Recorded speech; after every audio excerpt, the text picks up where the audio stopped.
Bonjour, bonjour. Aujourd'hui, on va faire la génoise. Moi, j'avais déjà fait une bûche et là, je vais faire la génoise en version gâteau. Vous voyez comment elle est bien. Elle est vraiment bien, bien moelleuse. Et comme ça, pour les fêtes, comme il y a le nouvel an, pour faire un gâteau si on a envie. Du coup, on passe aux préparations et aux ingrédients. On a du sucre semoule, on a 100 grammes, des œufs 4,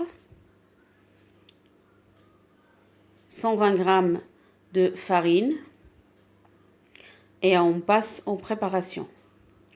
Moi, je vais utiliser un batteur électrique et je ne fais pas de bain-marie parce que à chaque fois, on ne sait pas la température et après, ça tombe.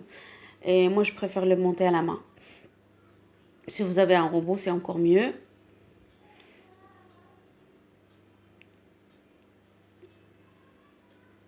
Et si c'est à la main, vous réchauffez un petit peu au bain-marie et après, vous continuez à la main pour que ça refroidisse en même temps. Alors, ça prend à peu près 5 minutes. Hein. Pas, c'est pas beaucoup, mais 5 minutes à peu près.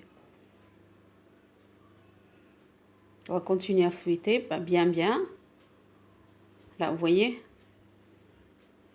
on voit que c'est pratiquement triplé de volume. Là, je vais arrêter. Là, vous voyez comment c'est. Là, on voit bien qu'elle est bien montée. Hein. Ouais. Là, par contre, là, je vais tamiser la farine, surtout, pour pas que ça fasse des grumeaux. Et travailler ça avec la spatule pour pas casser l'appareil.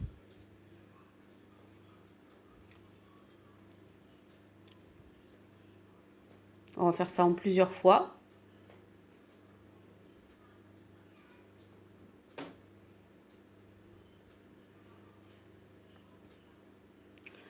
Et là, je viens d'allumer le four à 200 degrés. Comme ça va être préchauffé.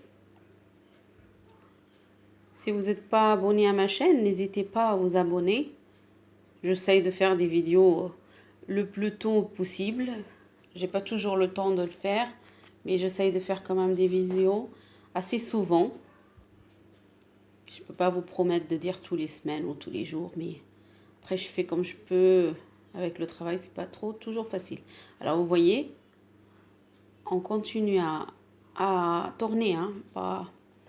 Alors, je mets le reste de la farine et tamisé.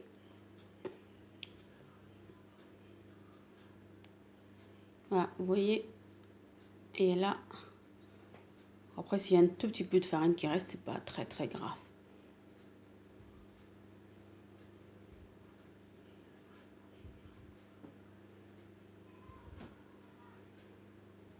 Faut surtout pas casser, hein. Casser les œufs.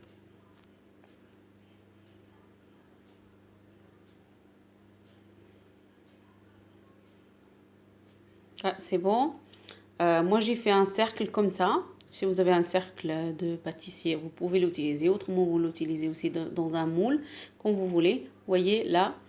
Je vais passer au four à peu près 5 minutes, 10 minutes. Vous surveillez. Hein. Moi, j'ai laissé à 180. On se retrouve après. Alors, vous voyez. 6 minutes à peu près que ça a pris. Après, vous piquez à l'intérieur pour voir si elle est vraiment cuite. Vous voyez, je vous montre. Ah. Elle chante, comment dire. Et si la vidéo ça vous a plu, likez-la. Et moi je vous dis à bientôt, à la prochaine vidéo.